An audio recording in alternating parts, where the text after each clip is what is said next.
The Seven Habits of Highly Effective People by Stephen Covey was written in 1989. Real effectiveness comes from clarity about your principles, values, and vision. Change is only real if it has become habitual. The character ethic is based on the fundamental idea that there are principles that govern human effectiveness, natural laws in the human dimension that are just as real, just as changing, and unarguably there as laws such as gravity are in the physical dimension. People can't live with change if there's not a changeless core inside them. The key to ability to change is a changeless sense of who you are, what you are about, and what you value. Most people tend to think in terms of dichotomies, strong or weak, hardball or softball, win or lose. But that kind of thinking is fundamentally flawed. It's based on power and position rather than on principle. Win-win is based on the paradigm that there's plenty for everybody, that one person's success is not achieved at the expense of exclusion of the success of others.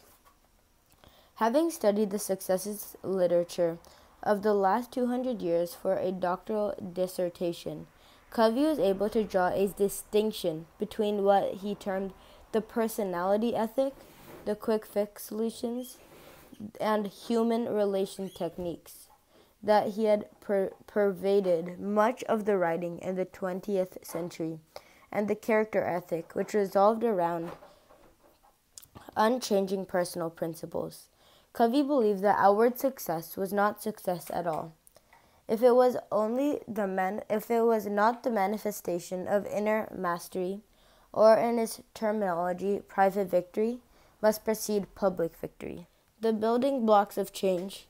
The emphasis on habits as the basic units of change has also been important in the book's success. Covey saw that real greatness was the result of the slow development of character over time. It is our daily habits of thinking and acting that are the ground on which that greatness is built. Sow a thought, and you reap an action. Sow an action, and you reap a habit. Sow a habit, and you reap a character. Sow a character, and you reap a destiny. The habit of responsibility. The 7 habits are predicated on a willingness to see the world anew, to have the courage to take life seriously. The book struck a nerve because it showed many of us, perhaps for the first time, what genuine responsibility was about. To blame the economy or my terrible employer or my family for our troubles was useless. To have fulfillment and personal power, we had decided what we would take responsibility for, what was in our circle of concern. Only by working on ourselves could we hope to expand our circle of influence. To review the 7 habits briefly. Number 1, be proactive.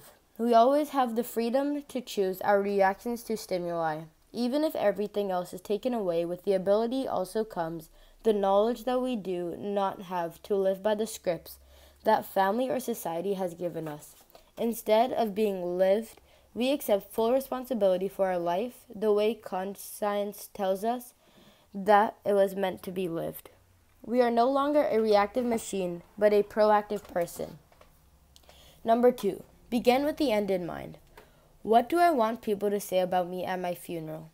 By writing our own eulogy or creating a personal mission statement, we create the ultimate objective or person first and work backward from there.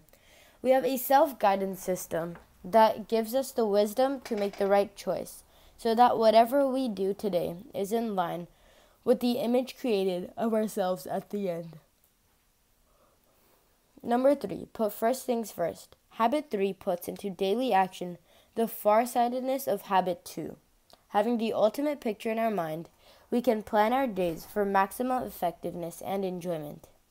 Our time is spent with the people and the things that really matter. Number 4, think win-win. One person's success doesn't need to be achieved at the expense of the success of others.